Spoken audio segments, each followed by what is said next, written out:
The sky was heavy with gray clouds that morning, and the city had just begun to drown beneath the relentless downpour. Imagine this. A woman in a faded blue uniform sits under a tree, her hair plastered to her face, her hands trembling as she tries to eat from a cheap plastic lunchbox.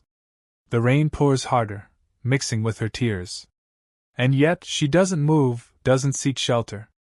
Her food is getting soaked, her clothes cling to her body, and her small frame shivers from cold and exhaustion. She looks like someone who has forgotten what comfort feels like. But why? Why stay in the rain when shelter is just feet away? That was the moment when he saw her, the man who owned that mansion, the man whose wealth could buy comfort for thousands. But what he discovered next shattered his heart in a way no loss of fortune ever could. Before we continue, if you believe in kindness, compassion, and giving people a second chance in life, please take a moment to like, comment, share, and subscribe to Kindness Thread. Your one gesture can spread hope and love across the world.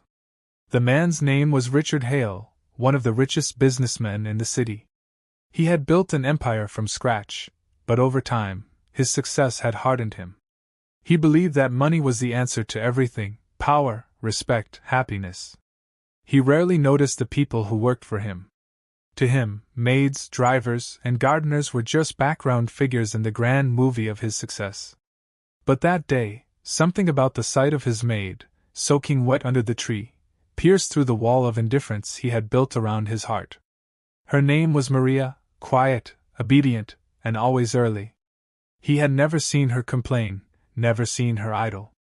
But now she was sitting in the pouring rain, eating as if the world had forgotten her. Richard watched her for a while from his car, confused. Why would anyone choose to eat outside in such terrible weather when there was shelter just a few feet away? He had a comfortable kitchen with space for everyone. He stepped out of his car, his polished shoes sinking into the wet grass, and called out to her, but Maria didn't hear him. Or perhaps she didn't want to. When he finally approached, she quickly tried to stand, wiping her face and hiding her food as if she had done something wrong. The sight of her trembling hands unsettled him. He asked why she was sitting there, but she only whispered an apology, eyes fixed on the ground. Richard walked away without pressing further. But something in him refused to let it go. For the rest of the day, he couldn't focus. His office meetings, his luxury calls, even the constant hum of his expensive watch. Everything faded behind the image of that woman eating in the rain. That night, while his family sat for dinner, he asked one of the senior staff members about Maria.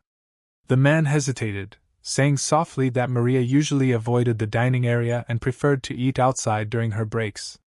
She says she doesn't want to disturb anyone, he said. That explanation didn't sit right with Richard. He decided to find out the truth himself. The next day, just before lunch, he quietly followed Maria from a distance. She carried a small lunchbox wrapped in a plastic bag and walked to the same tree in the garden. The sky was clearer that day, but the air still smelled of rain. She sat in the same spot as if that lonely patch of grass was her world. When she opened her lunch, Richard noticed it wasn't much, just some rice and beans, maybe leftovers from the day before. Her hands were rough, her wrists thin. She ate slowly, as though savoring every grain. After a few minutes he approached her again, this time with less authority and more curiosity.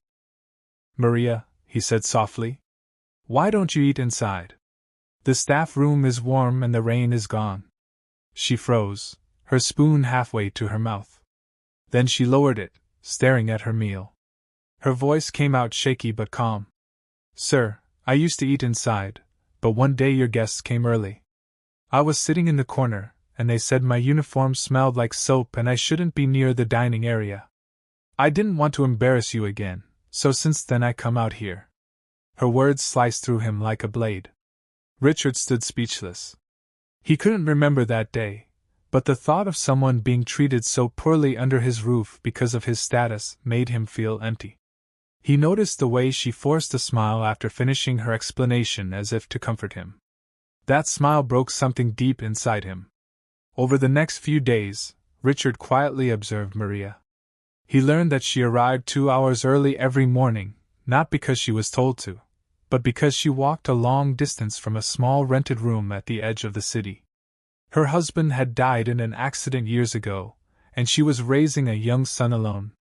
She worked multiple jobs, cleaning offices at night and working at Richard's mansion during the day. Despite her exhaustion, she was always kind, always gentle with others. When he realized she had been working through pain and hunger just to support her child's education, guilt washed over him like the same rain he had seen her endure. One afternoon, Richard decided to visit her neighborhood. It was far from the wealth and brightness of his world. The streets were narrow, the houses small and worn out. He saw children playing barefoot, and in one of those houses with cracked walls and a leaking roof, he found Maria's son sitting at a wooden table studying under a dim light. The boy looked up and smiled politely. On the wall behind him were his drawings of a doctor, a hospital, and a woman in a blue uniform. Richard realized the boy's dream was to become a doctor so he could help people like his mother. That night, Richard couldn't sleep. He stared out his window, watching the city lights flicker in the distance. He thought about how he had built skyscrapers, but had never built kindness. He had millions in his bank account, but nothing that truly mattered in his heart. The next morning, he called Maria into his office. She stood nervously, unsure if she had done something wrong. But instead of scolding her, Richard handed her an envelope. Inside was a scholarship approval for her son, fully funded until graduation, and an offer letter for her to manage the housekeeping team with a higher salary. Her hands trembled as she read the paper, tears falling freely. "Sir, I don't know what to say," she whispered. Richard looked at her and said quietly, "You don't have to. Just promise me you'll never eat in the rain again." Weeks passed, and the mansion felt different. The air seemed warmer. The staff smiled more.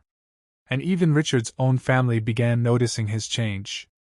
He spent more time talking to his workers, learning their names, their stories, their struggles. He realized that success without empathy is just emptiness in disguise. And every time he passed that tree in his garden, he remembered the day his heart had woken up under the rain.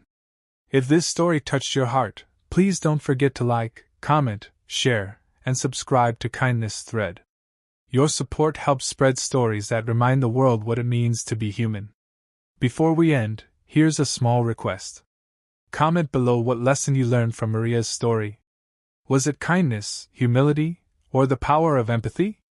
We'd love to hear from you. As the days went on, Maria's son graduated with honors years later, fulfilling his dream of becoming a doctor. On the day of his graduation, Richard sat proudly in the audience, clapping the loudest.